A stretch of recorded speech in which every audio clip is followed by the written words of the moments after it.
Asyhadu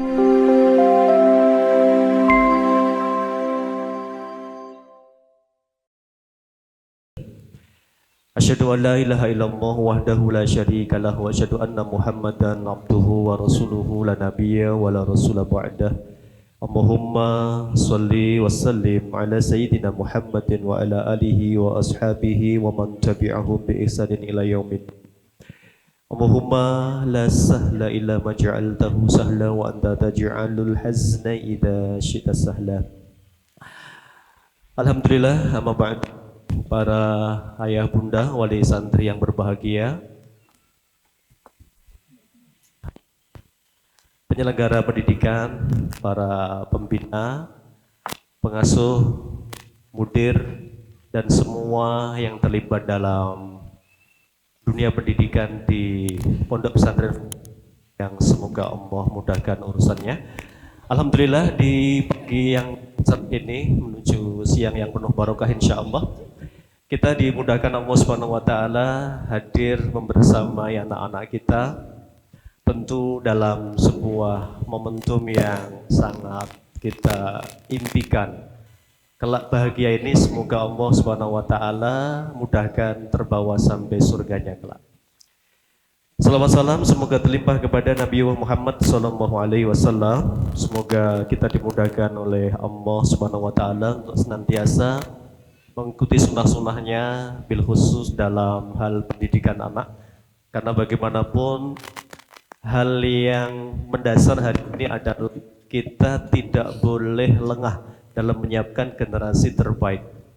Allah Subhanahu wa taala mengingatkan dalam surat An-Nisa ayat yang ke-9, wal yakhsha alladhina law taraku min khalfihim dzurriyyatan dhi'afan khafu 'alaihim falyattaqullah wal yaqulu qaulan sadida. Allah mengingatkan ini untuk kita, terutama para bapak ya. Wal yakhsha, dan hendaklah khawatir, takut. Apa yang harus ditakutkan? Alladzina law taraku min khalfihim, andaikan sepeninggal orang tua itu ya, kita meninggalkan generasi di'afan yang sangat lemah.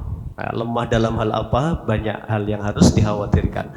Ada lemah ekonomi, kalau berdasarkan asbab nuzulnya memang itu lemah ekonomi.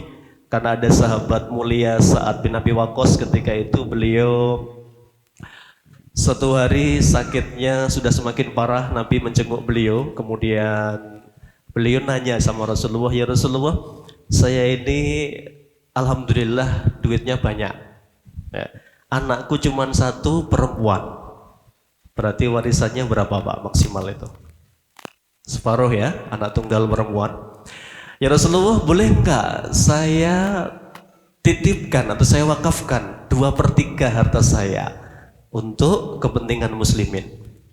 Itu kira-kira kalau yang ditawari Nurim Peduli gimana itu? Ketika itu Rasulullah mengatakan, lah jangan ya, 2/3 terlalu banyak. Kemudian dia bertanya lagi, fasyatru, kalau separuh gimana ya Rasulullah? Saya titipkan separuh harta saya. Jangan, separuh terlalu banyak. Fasulus, kalau 1/3 gimana ya Rasulullah? Asulus, fasulusu kasirun. Ya, 1/3 itu sudah sangat banyak sekali. Kemudian Nabi berpesan kepada Sa'ad bin Abi Waqqas, innaka, sesungguhnya engkau, anta daro warasataka agniyaan, kamu tinggalkan anakmu dalam keadaan mampu secara ekonomi, khairun, lebih baik daripada kamu tinggalkan dalam keadaan kekurangan, meminta-minta kepada orang lain. Jadi memang hari ini kadang kita lupa menyiapkan yang bekal ini ya, tentang ekonomi. Ternyata memang ini dijadikan sebagai sebuah pengingat oleh Allah Subhanahu wa taala, jangan ikut jadi orang tua ya. Ada pepatah, banyak anak banyak rezeki. Masih berlaku nggak Pak hari ini? Masih? Ya? Sepakat? Ibu-ibu, banyak anak banyak rezeki? Sepakat ya? Banyak anak banyak rezeki yang harus dicari. Ya.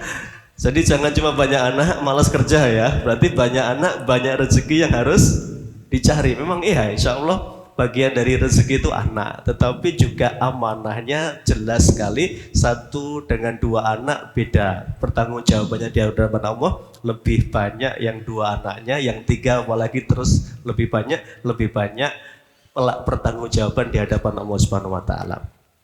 Itu baru satu kelemahan yang hari ini kenapa kadang kita terlupa ya menyiapkan satu bekal saja ya tanpa memikirkan bekal yang lain. Kemudian wal yakhsha, yang ditakutkan lagi berikutnya adalah hal tentang pendidikan anak-anak kita. Ya, pendidikan anak-anak kita ini, masya Allah, sampai Nabi Yakub alaihi salam, berapa Pak putra Nabi Yakub? Berapa? 7? Kurang banyak. Berapa ibu-ibu putra Nabi Yakub? Dalam hadis, dalam sebuah ayat, putra beliau yang kecil yang paling ganteng siapa? Yusuf ngimpi ya. Inni ra'aitu ahada asyara kaukaba wasyamsa wal qamara ra'aituhum li sajidin. Ayah, tadi malam saya ngimpi lihat 11 bintang, rembulan dan matahari semua sujud kepadaku. Nah, dari situ sudah ketahuan 11 bintang itu adalah saudaranya Nabi Yusuf, berarti putranya berapa? 12 ya. Ketika itu dari berapa istri? Janganlah ya, dibahas sensitif nanti ya. Dari 2 istri ya. Istri pertama punya 10, yang buang ke sumur itu dari ibu yang pertama. Dari ibu yang kedua punya 2, Bunyamin sama Yusuf ya. Apa yang ditakutkan Nabi Yakub, Allah abadikan itu. Am kuntum syuhada id hadara Yaqubal maut id qala li banihi ma ta'buduna min ba'di. Apakah kamu menyaksikan ketika Nabi Yakub ya kedatangan sakaratul maut menjelang kematiannya, beliau kumpulkan semua itu, ada Yusuf, Bunyamin dan semua saudaranya dikumpulkan jadi satu. Satu aja pertanyaannya, ma ta'buduna min ba'di. Nah, besok kalau bapak sudah meninggal, siapa yang kalian sembah? Pertanyaannya masya Allah ya. Semuanya kompak menjawab, na'budu ilahaka wa ilaha abaika Ibrahim wa Ismail wa Ishaq ilahan wahidan. Ayah, kalau ayah meninggal dunia, kami insya Allah tetap istiqomah menyembah Allah Tuhan kita yang satu. Meninggallah ayah tadi dalam keadaan tenang, karena kelak pasti berkumpul di surga. Walladzina amanu, dan orang-orang yang beriman, wattaba'athum imanuhum biimanin ya. Wattaba'athum dzurriyyatuhum biimanin. Orang-orang yang beriman itu insya Allah dijanjikan, dan pasti Allah tidak pernah ngingkari janjinya. Apa janjinya? Dan orang-orang yang beriman dan imannya diikuti oleh anak turunnya ya. Al-haqna, dalam tafsir Ibnu Katsir, kami jumpakan mereka semua di surga. Pasti ketemu. Kira-kira yang masuk surga bapaknya dulu atau anaknya dulu? Kira-kira suaminya dulu atau istrinya dulu? Kira-kira surganya sama apa enggak? Itu termasuk ditentukan nanti oleh sejauh mana interaksi kita dengan Al-Quran ya. Nah, baik, salah satu pendidikan yang mendasar adalah mengajarkan Al-Quran kepada anak-anak kita. Ada satu hal yang sudah ijma disepakati oleh para ulama ya, bahwa siapapun yang apapun yang dekat dengan Al-Quran pasti jadi mulia. Ar-Rahman 'allamal Qur'an khalaqal insan 'allamahul bayan. Ar-Rahman, yang maha pengasih. Jadi Al-Quran ini diturunkan oleh Zat yang maha pengasih ya, maka maha mulia Allah itu diturunkan oleh Zat yang maha mulia. Kemudian disampaikan oleh malaikat yang paling mulia, siapa? Jibril alaihi salam. Kemudian diberikan kepada Nabi yang paling mulia, siapa? Muhammad sallallahu alaihi wasallam. Kenapa semua mulia? Karena dekat dengan Al-Quran. Kemudian diturunkan di bulan yang paling mulia, bulan Ramadan, maka Ramadan menjadi bulan yang paling mulia. Kemudian turun pula pada malam yang paling mulia, malam Lailatul Qadar. Kenapa mulia? Karena Allah sampaikan inna anzalnahu fi Lailatul Qadar. Kemudian diturunkan kepada Rasulullah SAW, diajarkan kepada para sahabat. Kemudian Rasulullah juga menyampaikan inna lillahi ahlina minan nas. Allah itu punya keluarga dari kalangan manusia. Nah, kalau mereka bertanya, ya Rasulullah, siapakah keluarganya Allah? Ini kayak Allah menurunkan derajatnya ya Bapak Ibu. Kalau Allah itu sudah menyatakan kul huwallahu ahad, katakanlah Allah itu satu. Tetapi Allah seakan-akan mengatakan aku punya keluarga di dunia. Siapa mereka ya Rasulullah? Hum ahlul Quran, mereka adalah penghafal Al-Quran. Wa khassatuhu, orang-orang khususnya Allah. Kalau sekarang ada istilah dekengane pusat, itu maksudnya apa ya Pak? Ya, orang dalam itu ya. Jadi sekarang ada istilah wong pinter kalah karo wong bejo, wong bejo kalah karo wong jero, gitu ya. Ahlul Quran itu adalah disebutkan oleh Rasulullah. Kalau siapa mereka keluarganya Allah ya Rasulullah? Ahlul Quran, mereka adalah para penghafal Al-Quran. Masya Allah Bapak-bapak ini kalau ditanya, kita hari-hari kerja keras banting tulang, berangkat petang, pulang petang, demi siapa Pak? Demi siapa? Keluarga. Kira-kira kalau Allah punya makhluk bernama manusia, jumlahnya miliaran sedunia ini. Kemudian Allah ada di antara miliaran itu yang keluarganya Allah. Kira-kira Allah lebih memperhatikan siapa Pak? Keluarganya atau orang lain? Pasti keluarganya. Ini yang harusnya sudah menjadi sebuah impian besar. Kita ingin sekali dibanggakan Allah, dianggap sebagai keluarganya Allah Subhanahu wa taala. Ini sudah harusnya menjadi sebuah motivasi besar. Satu rumah minimal ada satu hafidz Al-Quran. Siapa yang sudah ada putranya hafidz 30 juz? Gak apa-apa Pak, tunjuk jari, semoga menginspirasi yang lain. Sudah ada? Alhamdulillah ya. Berarti sudah nabung Pak ya. Kelak akan dibanggakan di hadapan semua penghuni surga. Dikasih apa? Mahkota ya. Yang dapat mahkota gurunya atau bapaknya? Padahal yang repot enak jadi guru atau orang tua Pak? Ya, enak jadi orang tua ya, tinggal nitip dapat mahkota ya. Gurunya dapat apa gurunya? Gurunya dapat pahala jariah ilmu. Rasulullah sudah memotivasi man qara'a harfan min kitabillahi falahu hasanatun wal hasanatu bi asyri amsalihha. Siapa yang membaca Al-Quran satu hurufnya, kebaikannya satu dilipat gandakan jadi 10 kebaikan. Alif lam mim. Aku tidak mengatakan alif lam mim satu huruf, tapi alif harf, lam harf, mim harfun. Ini pahalanya berapa berarti? 30. Masya Allah, ini gurunya dapat yang sama. Nah insya Allah itu jariah yang akan panjang adalah jariah ilmu. Maka sudah menjadi sebuah impian keluarga kita bahwa harus anak-anak kita hafal Al-Quran. Kalau kita mengacu kepada para ulama salaf terdahulu, mereka tidak akan belajar ilmu yang lain sebelum mempelajari Al-Quran. Ya. Ada sebuah motivasi dari Rasulullah SAW, "Matta'allamal Qur'ana", siapa yang mempelajari Al-Quran. Ya.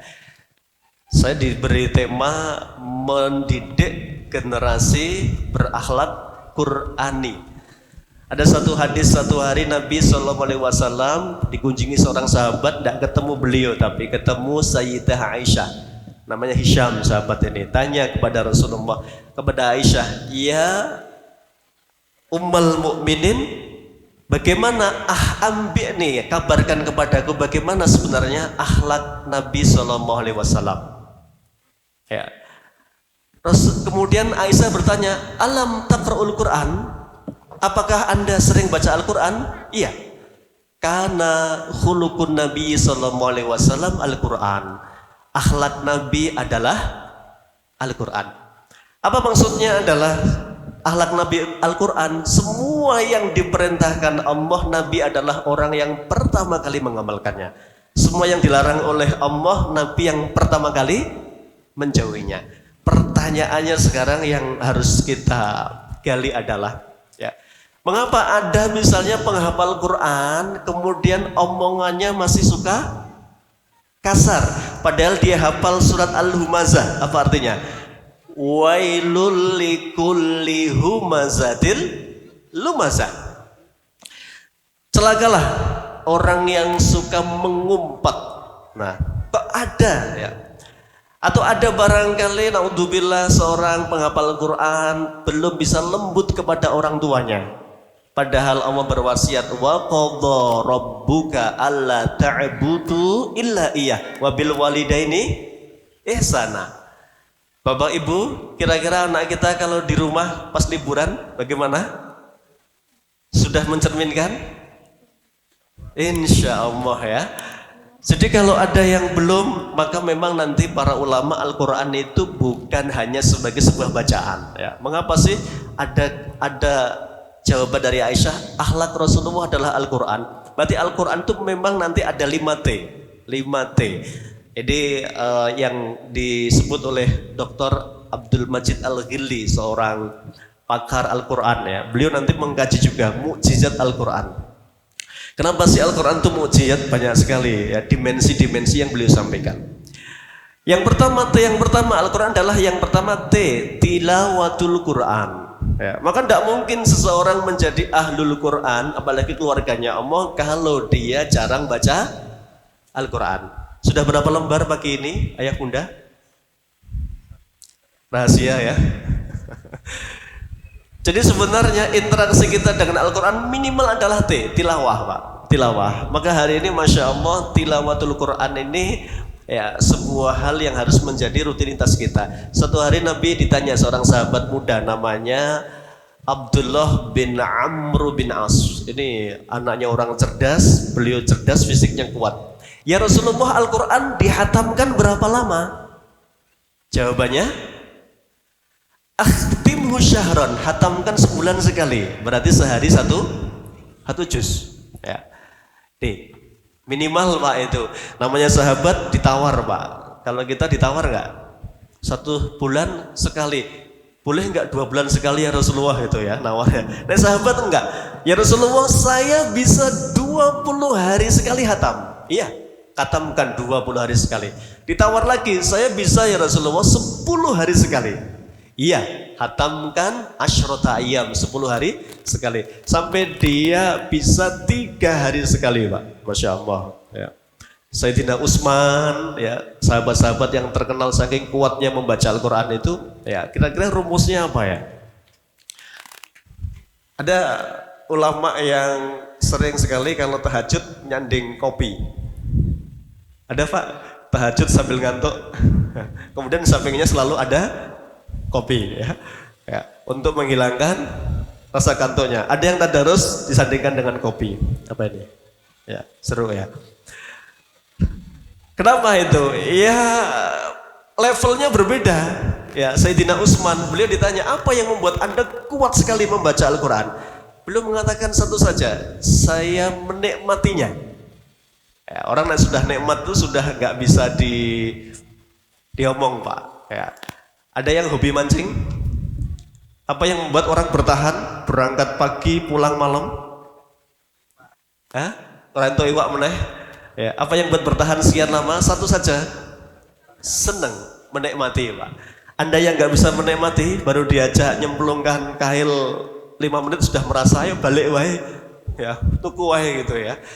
Yang satu menikmati, dia akan bertahan meskipun nggak disentuh, bahkan dia akan menunggu dengan sabar karena nikmat Pak. Wah, begitu disentuh langsung apa? Strike gitu ya, ditarik gitu. Sama Sayyidina Utsman mengatakan, saya kuat membaca Al-Quran itu menikmati. Nah, dengan apa bisa menikmati itu? Ternyata satu saja, dengan hati yang bersih. Maka para pembaca Al-Quran itu kalau kita tidak betah berlama-lama dengan Al-Quran, dievaluasi pertama adalah kebersihan hati kita. Karena nggak ada kenikmatan bagi orang yang hatinya kotor ketika berinteraksi dengan Al-Quran.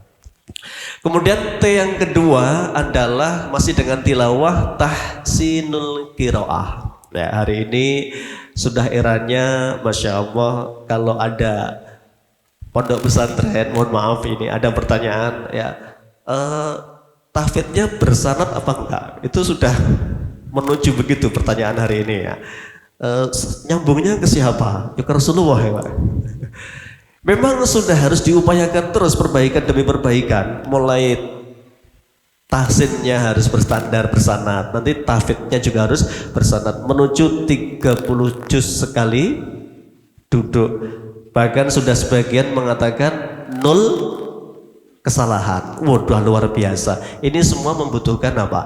Membutuhkan membaca dan murojaah yang kuat. Nah, yang kedua adalah tadi tilawah, kemudian kaitan dengan tahsin, kemudian tahfidz, menghafal Al-Quran. Nah, ada satu hadis dari Nabi Shallallahu Alaihi Wasallam, man ta'allamal Qur'ana, siapa yang mempelajari Al-Quran dan dia masih di usia yang sangat muda, fatyasin, ya, jadi usia remaja, ya, mungkin belum balik, ya, anak-anak tadi anak usia kelas berapa ini? 7,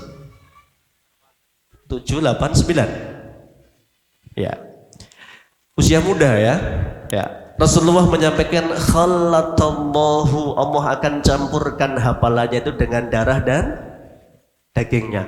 Jadi seakan-akan kayak gumpal tidak bisa hilang Pak, menghafal di usia kecil. Maka salafus saleh itu Masya Allah, dulu mereka tidak mempelajari banyak hal sebelum selesai Al-Quran 30 juz ya.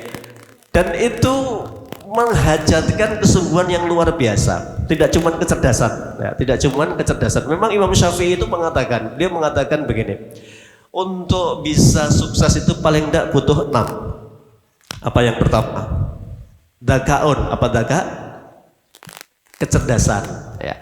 Tapi kecerdasan itu kalau sudah dalam hal menghafal Al-Quran itu bisa tidak berguna ketika tidak bisa menjaga diri dari maksiat. Nah, maka satu hari beliau pernah mengeluh susah sekali menghafal Al-Quran. Nah, kenapa?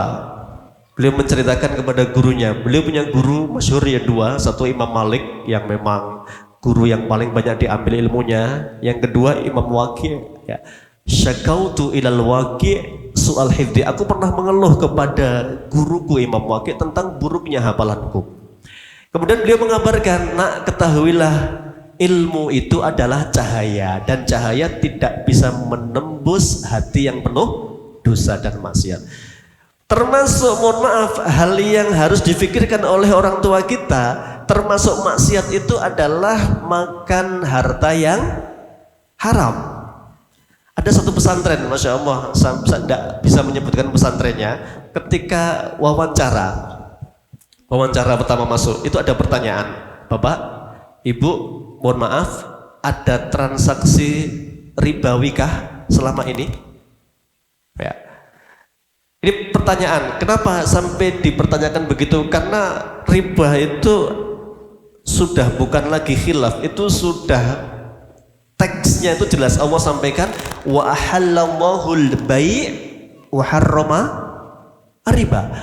Allah jelas sekali menyatakan wa ahallamahul bai'a, dan Allah menghalalkan jual beli, wa harramar riba, dan Allah haramkan riba. Bahkan tegas sekali Allah mengatakan faman ja'ahu mau'idun min rabbih fangtalaha falahu masalafa wa man 'ada, siapa yang sudah tahu dan tetap transaksi tetap terlibat ya, yang lalu Allah maafkan, tapi setelah dia tahu Allah akan menghukumnya. Dan kalau Allah sudah menghukum, Allah sampaikan yam hakumullahu riba, Allah akan binasakan para pelaku riba.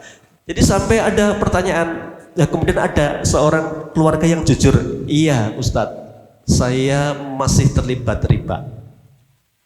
Akhirnya oleh pihak pesantren, Masya Allah, agar tidak menyinggung ya, uangnya tetap diterima tapi tidak diberikan untuk dapur agar tidak dimakan santri ya, karena harta riba itu ternyata dahsyat sekali daya rusaknya ya, menghilangkan keberkahan, apalagi untuk para penghafal Quran. Jadi kalau anak-anak kita barangkali menghafal susah luar biasa, hal yang pertama dievaluasi oleh setiap ayah bunda adalah apakah uang yang saya kirimkan itu masih ada yang tidak halal, termasuk riba. Hari ini yang tantangannya sangat luar biasa, ya, tawarannya menggiurkan.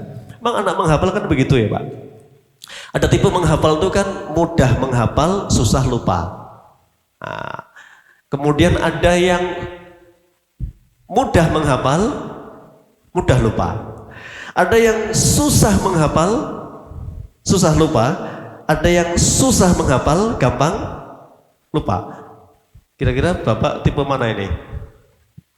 Yang pertama ya, mudah menghafal, susah lupa. Ya, jangan sampai yang keempat ya, susah menghafal, mudah lupa. Ini menjadi kunci ternyata. Kita melihat para ulama salaf terdahulu, Masya Allah, kita melihat misalnya yang paling gampang aja, Imam Syafi'i. Bapak Ibu, berapa usia beliau ketika hafal Al-Quran?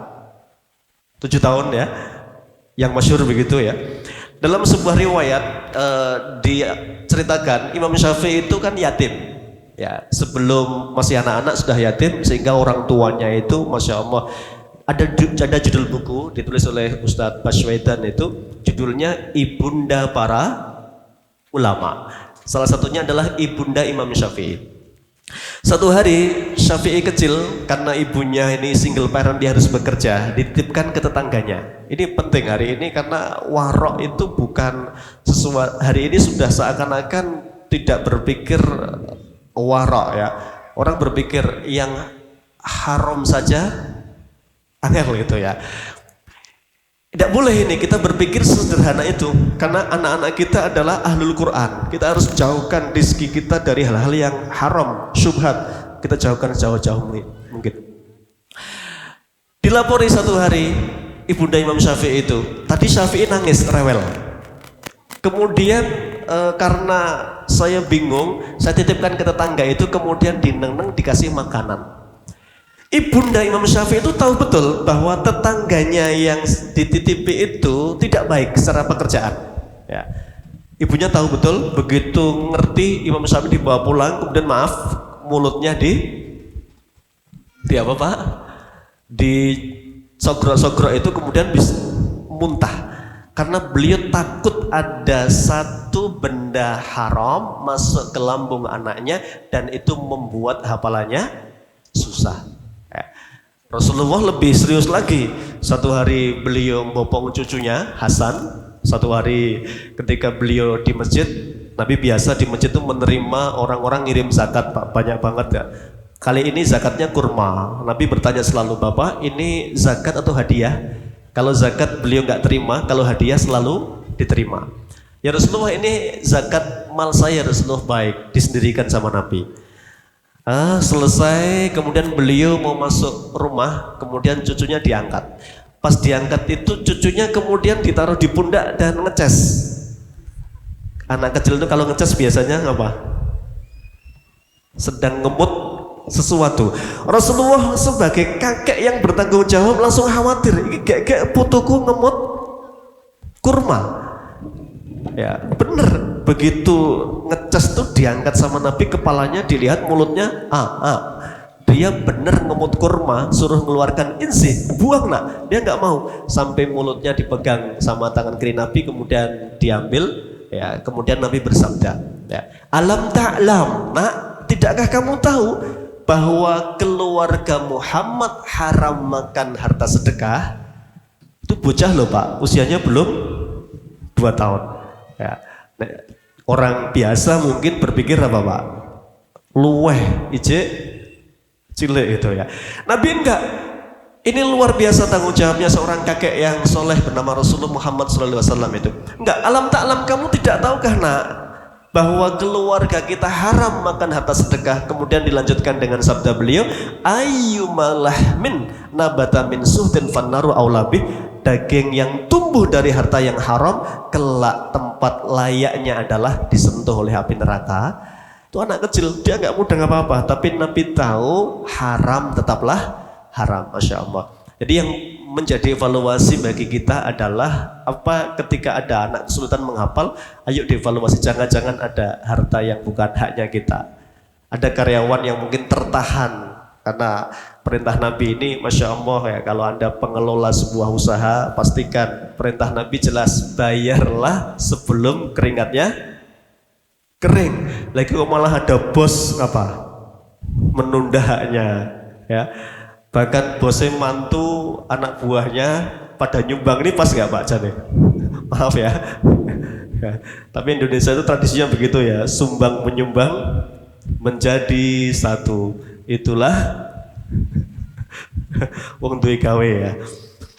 Ya ini kan maaf, bahkan ada yang anak buah nyuwun sewu Pak, kula tak bon riyen nggih. Lha apa kagem nyumbang jenengan ngenjeng minggu gitu. Saru nggak Pak? Masya Allah kalau terjadi. Barangkali kezaliman-kezaliman seperti ini yang membuat harta kita tercampur, dikirimkan ke pesantren dan membuat anak-anak kita hafalannya susah. Maka mari berbesar hati mengevaluasi ya. Jadi kata beliau, dakaun, kecerdasan itu tumpul di hadapan maksiat termasuk makanan yang haram tadi. Anda bisa lihat ulama 4 ini ya, Imam Abi Hanifah, beliau namanya Nu'man bin Sabit. Siapa Sabit ini? Sabit ini yang dulu pernah nemu apa Pak? Nemu apel jatuh ya, kemudian dicokot, saking laparnya Pak, begitu sudah dicokot separuh langsung teringat, astagfirullah, ini apel siapa ya? Wah, akhirnya melihat ada kebun yang menjorok ke sungai, kemudian dicari, wah ketemu, alhamdulillah ada orang yang tanya, Bapak nuwun sewu, panjenengan pemilik kebun ini? Bukan, saya hanya karyawannya. Gimana? Minta kiri doanya, tadi apel yang jatuh saya berakot, saya cokot, saya makan itu. Kemudian beliau mengatakan, maaf bukan saya yang punya, ini tuan saya, mana rumahnya? Ditunjukkan Pak, perjalanan yang sangat jauh ditempuh Pak, Masya Allah, demi merelakan apa? Apel yang separuh tadi. Itu akhirnya yang membawa beliau tetap menemui kemudian juraganya ini karena melihat, wah ini mesti orang luar biasa waroknya, hati-hatinya, sampai urusan nyokot apel separuh saja dia harus melakukan perjalanan sekian lama untuk diikhlaskan itu.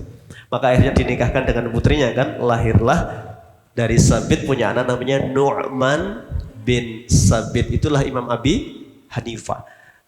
Nabi itu selalu pesan kepada Abu Hurairah, ya Aba Hurairah, kun wari'an takun a'badan nas. Abu Hurairah, kamu jadilah pribadi yang wara.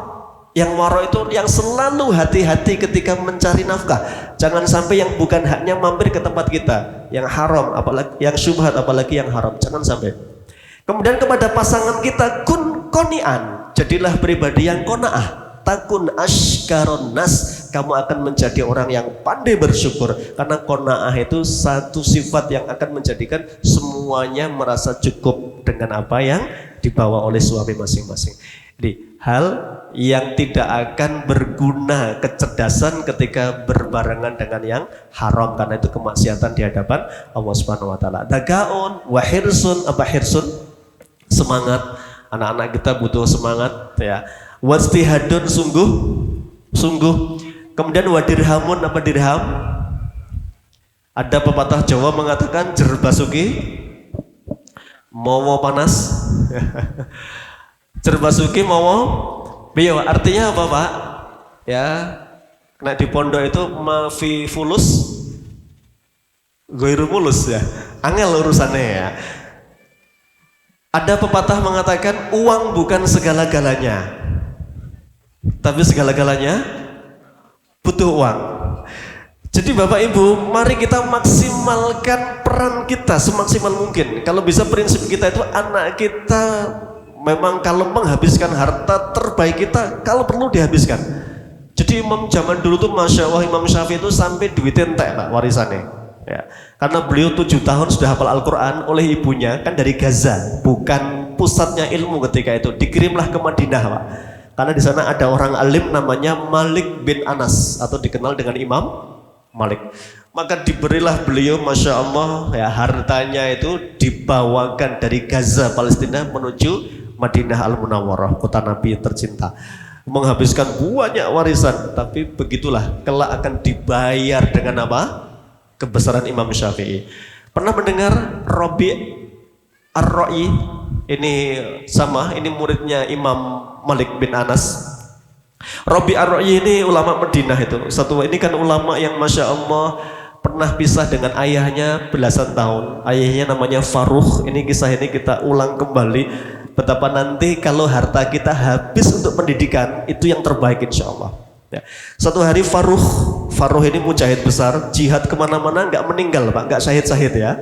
Ya ini memang kalau kematian itu belum saatnya datang, mbok diburu-buru tidak akan dapat. Tapi kalau saatnya datang, mbok tidak berangkat perang sekalipun akan mati. Faruh satu hari pulang, ya setelah meninggalkan kotanya sekian lama pulang, akhirnya karena jihad sudah berhenti, beliau menikah. Nah ketika menikah inilah ya, beliau dapat istri Masya Allah yang beliau cintai luar biasa. Satu hari ada panggilan jihad Pak, nganten anyar itu ya, ada panggilan jihad. Akhirnya beliau berangkat kan ya, berangkat, dan berangkatnya itu membutuhkan waktu yang sangat lama. Nah sebelum Faruh berangkat itu dia sudah, ini kan mujahid Masya Allah, hartanya banyak sekali, dikumpulkan diserahkan ke istrinya. Bu tolong ini dijaga baik-baik ya, doakan Abi mendapatkan kemuliaan, kalaupun mati syahid, kalaupun hidupnya yang mulia. Qadarullah Faruh ini nggak syahid-syahid Pak, sampai tua sekali. Akhirnya beliau pulang ya, karena pulang itu sudah puluhan tahun, 25 tahun nggak pernah pulang Pak. Umpama pas nikah umur selawe berarti balik umur 50 itu Pak.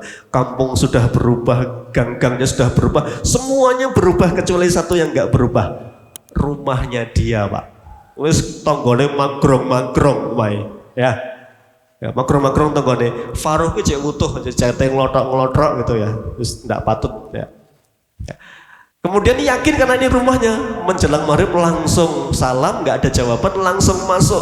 Wah begitu masuk ditendang sama tuan rumah, diel. Kemudian terjadilah duel kelahi yang sangat seru. Dari lantai atas itu seorang perempuan ya yang sudah cukup berumur, kemudian sayup-sayup mendengar perkelahian, dia turun. Begitu agak gelap dia masih mengenal wajah suaminya. Lole, kui bapakmu Faruh. Masya Allah, sore itu pertemuan yang sangat mengharukan ya. Kemudian berpelukan, bapak anaknya wis umur selawe tahun Pak, karena ditinggal pergi dulu ibunya sedang hamil. Senengnya luar biasa, pertemuan pertama setelah 25 tahun. Iki anakmu Pak Faruh. Pak Faruh ini putra jenengan Robi ya.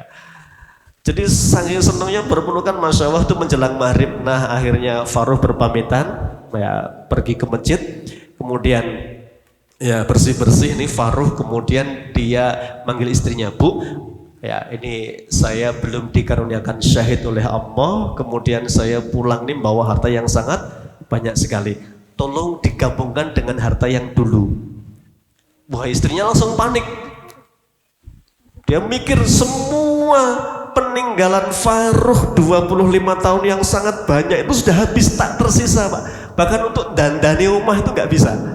Kenapa? Karena semua duitnya habis untuk membayar guru-guru yang terbaik ya. Akhirnya ketika sedang pusing itu tiba-tiba ada suara adzan, Allahu Akbar, Allahu Akbar.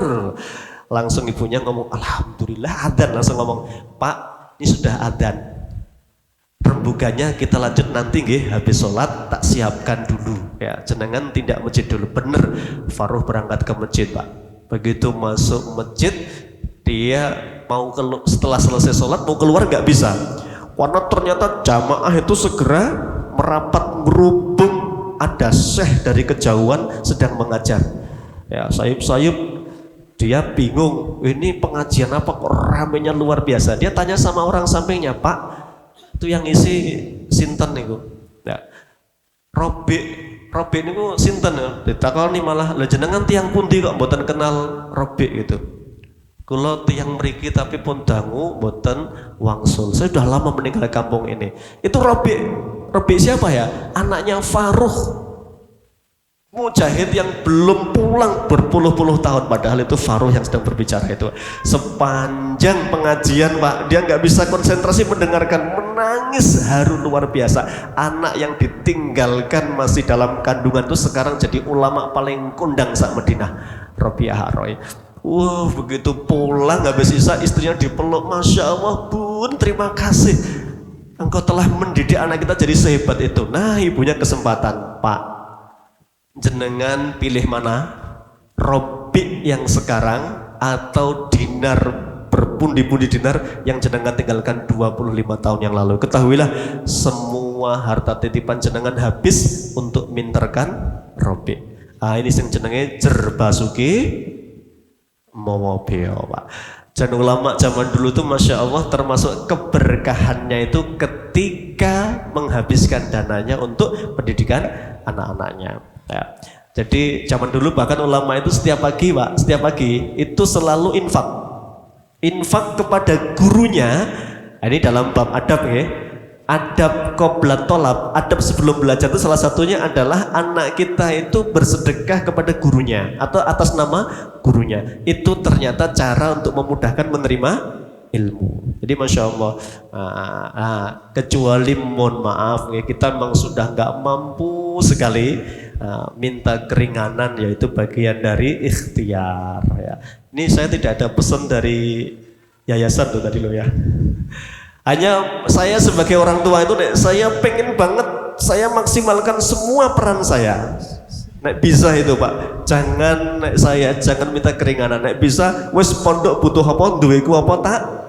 Kayak. Karena itu kebesaran untuk anak-anak kita. Keberkahan demi keberkahan itu adalah ketika harta kita digunakan untuk pendidikan anak-anak kita.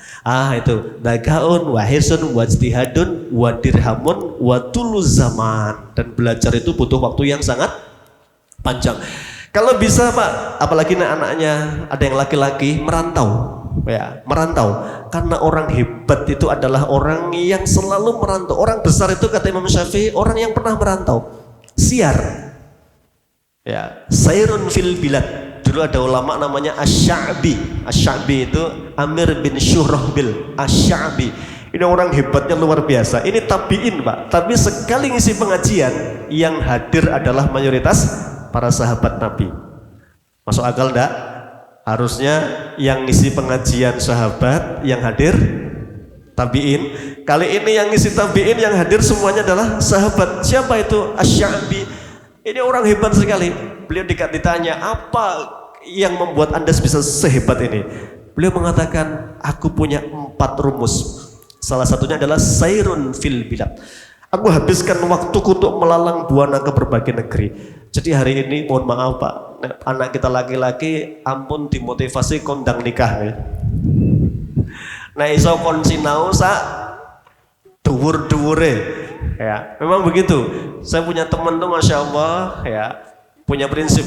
Nek anakku laki-laki masih semangat belajar, full tak support. Bahkan dia sudah menikah pengen belajar, tak ragati gitu. Ya, laki-laki ya. Jadi dia harus banyak bekal karena akan mengarungi kehidupan yang panjang ya. Nah, anak perempuan ya bukan membedakan ya.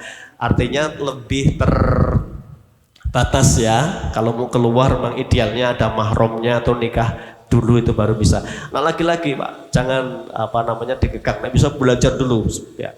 Karena hakikatnya kesempatan itu terbatas dengan waktu. Ya, tadi menghafal Al-Quran apalagi kalau ada orang berprinsip, maaf ya, orang barat tuh berprinsip begini.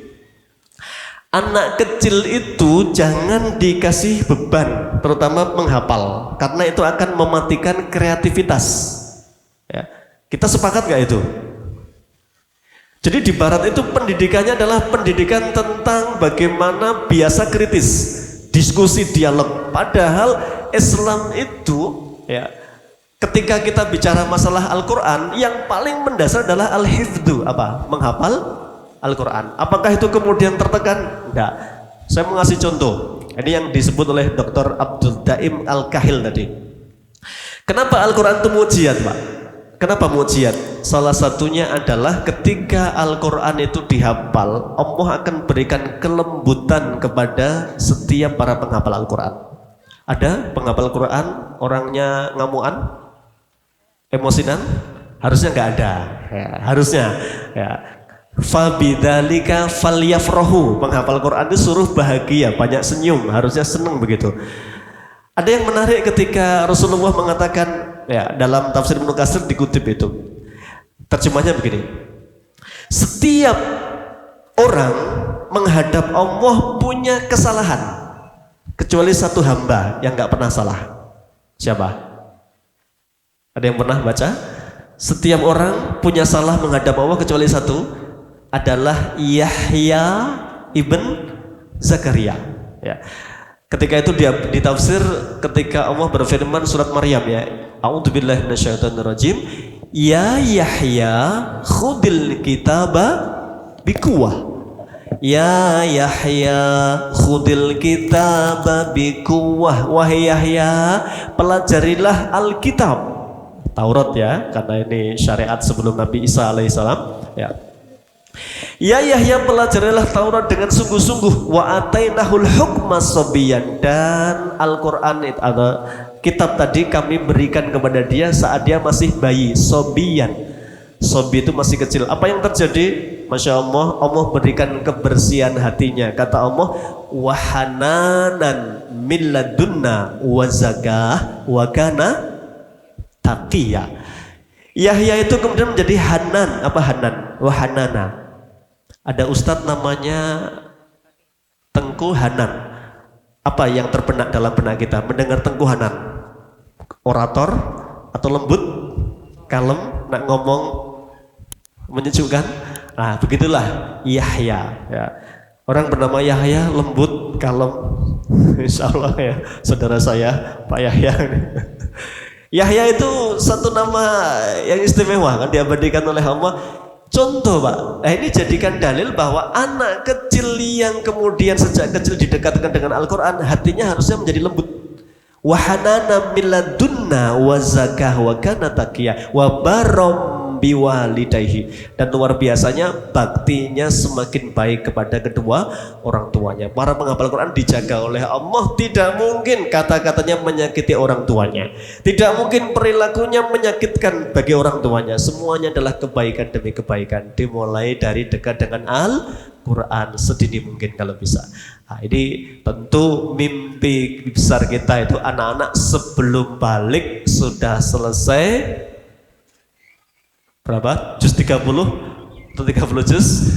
30 juz harapannya. Ya Rabbi lakal kaunu yunadi waffiq man ja'aka yas'a waffiq man ja'aka yas'a waffiq man ja'aka yas'a.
Alhamdulillahirabbil alamin hamdan syakirin hamdan na'imin hamdan yuwafi ni'amahu wa yukafi'u mazidahu rabbana lakal hamdu kama yanbaghi li jalalika wa 'azimi sultanik rabbana la tu'akhidna in nasina aw akhtana rabbana wa la tahmil 'alaina isran kama hamaltahu 'alal ladzina min qablina rabbana wa la tuhammilna ma la taqata lana bihi wa'fu 'anna waghfir lana warhamna anta maulana fansurna 'alal qaumil kafirin rabbana hab lana min azwajina wa dhurriyyatina qurrata a'yun waj'alna lil muttaqina imama rabbi ij'alni muqimas shalah wa min dhurriyyati rabbana wa taqabbal doa rabbana atina fid dunya hasanah wa fil akhirati hasanah wa qina adzabannar wa qina adzabannar wa qina adzabannar wa tawaffana ma'al abrar ya aziz ya ghafar subhanakallahumma rabbul izzati amma yasifun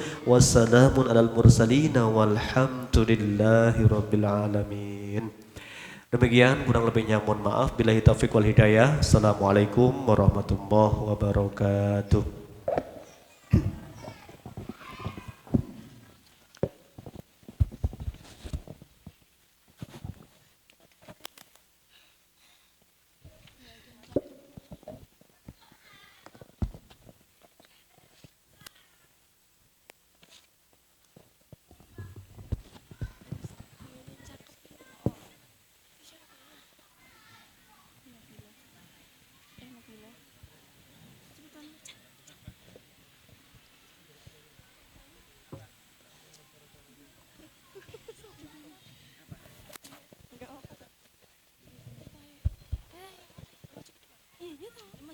Kursinya belum diturunin. Kursinya